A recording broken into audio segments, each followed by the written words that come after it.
Oh, we have a pretty crazy G-Shock here. Looks pretty high tech. I wonder what this button here does.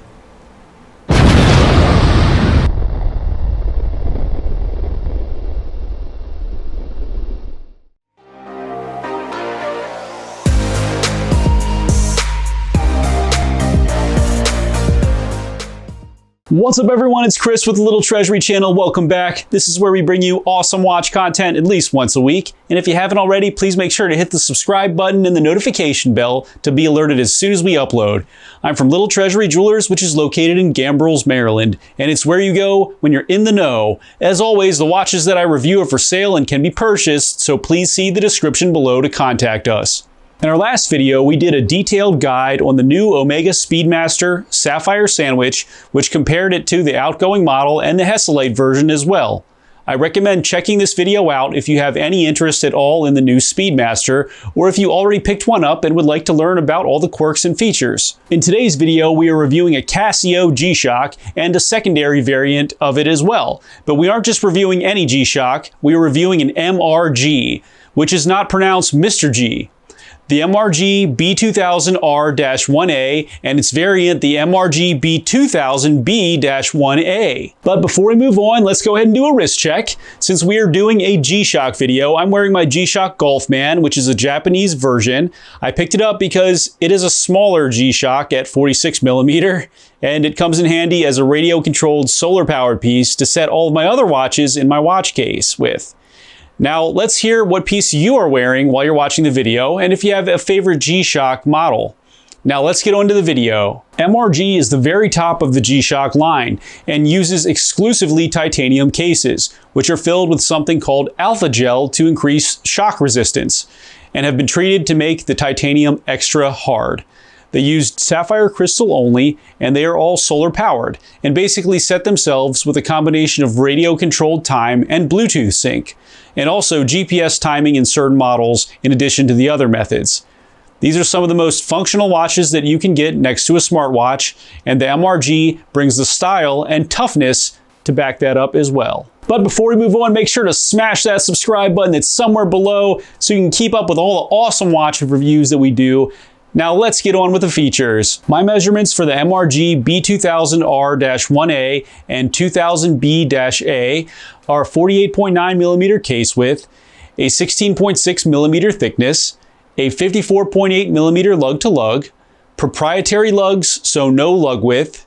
It weighs in at 138.39 grams on strap and 150.88 grams on a bracelet. The case is made of deep layer hardened titanium and coated with a DLC coating to give it a crazy amount of scratch resistance. The bezel is made out of recrystallized titanium, which is made by heat treating titanium. This gives the surface a crystal pattern which resembles the nai, or pattern on a Japanese sword's blade. Rose-toned screws can be found in all four corners of the case with a rose-toned screw-down crown and a rose-toned bottom pusher, with a black pusher on the top and bottom left, while the 2000B-1A has a titanium bezel to match the case and gold-toned screws and pusher accents. The dial is in gray and uses a traditional Japanese scale pattern, and the outer area is designed to look like a Japanese fan. The markers are concave and designed to resemble the curve of a samurai sword. MRG can be found in kachi-iro, which means winning color in Japanese, and is a dark navy blue that was often used for samurai armor and helmets. The top left subdial will have local 24-hour time with a gray grade to the left and white markers, and a kachi-iro second hand with a white stripe in the center. The hands are sword style and are in rose tone, with a kachi-iro second hand that has a white tip. The subdial at the right section is where most of the magic happens and shows the days of the week, the mode functions where the alarm, timer, and stopwatch and the daylight savings time functions are. A pattern radiates outwards from the center of the subdial in gray, and kachi-iro will be found in a semicircle with the days of the week and modes, and also on the hand with a white stripe going down the center. The bottom left subdial will show your second time zone and has a ring of kachi-iro with rose-tone markers at the hallmark numbers and a small subdial with a PM and AM indicator. The date aperture can be found between the 4 and 5 positions with a black background and white numerals. Very faintly hidden in the peripheral, you will see on and off, no and yes, and RCC, which all have to do with setting functions and performing a manual radio signal update and a Bluetooth sync. Lume can be found on the hour and minute hands and on the tips of each hour marker.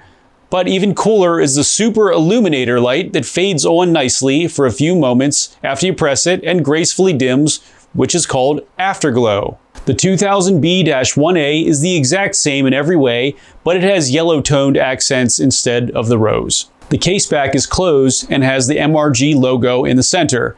The movement is quartz and coated 5625, which provides a crazy list of functions, including a stopwatch, countdown timer, an alarm, multiband 6 radio-controlled timekeeping, which usually syncs itself between 12 and 5 a.m., dual time zones, a fully automatic calendar. It's solar powered with a 26-month operation time when stored after a full charge, an accuracy of 15 seconds per month when it is not synced with radio control or your phone, and of course the coolest part, which is the Bluetooth mobile link, which allows you to download the MRG app and sync it with your phone and the watch. This gives you a watch status checkup that checks the hands, battery, and timing, the world time menu, which lets you set your world time and home time and even switch them, the utility menu, which allows you to set your alarm and timer, and a good old watch instruction guide on the last tab, which you really never have to read because this app sets everything for you. The strap on the B2000R is made out of fluorine rubber and has a distinctive Bishamon tortoiseshell finish that resembles the Bishamontan armor, which is a symbol of strength in Japan since ancient times. The buckle is a fold style and is made out of titanium, which is DLC coated just like the case. On the B2000B, you have a titanium DLC coated bracelet that has a folding buckle with an extra locking mechanism for when you are on an adventure. The B2000R and B2000B both have a 200-meter water resistance and are ready to do something dangerous with you for a wonderful $3,000. Now for my humble opinion. The functionality of these pieces is great, and they are just so loaded with useful things. I like the fact that it sets the time automatically, and you can easily sync it with your phone to avoid frustrating tasks such as learning all of the button combinations of a tech watch like this, only to forget them the next time you have to go set it again, and then you have to bust the manual out again.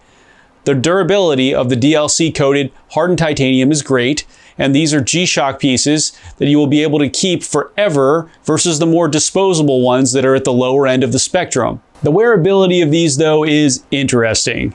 The B2000R just looks ridiculous on my 6.5-inch wrist, and I could never wear this with the rubber strap because it makes the lug-to-lug number totally insane. The strap is also very thick, which I'm sure is about durability, but on me it just, again, looks ridiculous. The bracelet, though, on the B2000B is another story, and although these pieces are big and tall, the bracelet makes them wearable since it sits pretty flush with the end of the case. If I were going to buy one of these, I would say that I would go with the B2000R because I do like the crystallized titanium bezel, which is unique and striking, but I would order the bracelet from the B2000B and use that instead of the strap. I do appreciate the Bishamontan armor texture of the strap though, but again, it's just not for me. I'm going to go ahead and recommend these pieces for anyone who wants a truly durable, high quality, and modern watch with all the gadgets possible that a non-smart watch can even have.